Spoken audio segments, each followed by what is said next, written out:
America কি সত্যিই যেকোনো দেশের সরকার পরিবর্তন করতে পারে? ইতিহাসের এমন অনেক উদাহরণ রয়েছে যেখানে যুক্তরাষ্ট্র বিদেশি সরকার পতনের মূল ভূমিকা রেখেছিল। আজ আমরা এই প্রশ্নের উত্তর খুঁজব। ১৯৫৩ সালে ইরানের প্রধানমন্ত্রী মোহাম্মদ মোসাদ্দেককে অপসারণের সিআইএ এর ভূমিকা ছিল।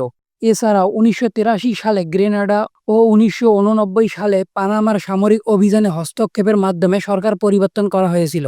যুক্তরাষ্ট্র সরকার পরিবর্তনের জন্য বিভিন্ন পদ্ধতি ব্যবহার করেছে: সামরিক হস্তক্ষেপ, গোপন অপারেশন, অর্থনৈতিক নিষেধাজ্ঞা, রাজনৈতিক সমর্থন ও প্রচার। ১৯৪৬ সাল থেকে ২০০০ সালের মধ্যে যুক্তরাষ্ট্র অন্তত ৮১ বার বৈদেশিক নির্বাচনে হস্তক্ষেপ করেছে। তবে সব হস্তক্ষেপ সফল হয়নি। অনেক সময় এসব প্রচেষ্টা গৃহযুদ্ধ, মানবাধিকার লঙ্ঘন এবং দীর্ঘমেয়াদী অস্থিরতা সৃষ্টি করেছে। যুক্তরাষ্ট্রের সরকার পরিবর্তনের ক্ষমতা রয়েছে, তবে এর সফলতা নির্ভর করে বিভিন্ন রাজনৈতিক, অর্থনৈতিক ও সামাজিক বিষয়ে। প্রতিটি হস্তক্ষেপের পরিণতি ভিন্ন।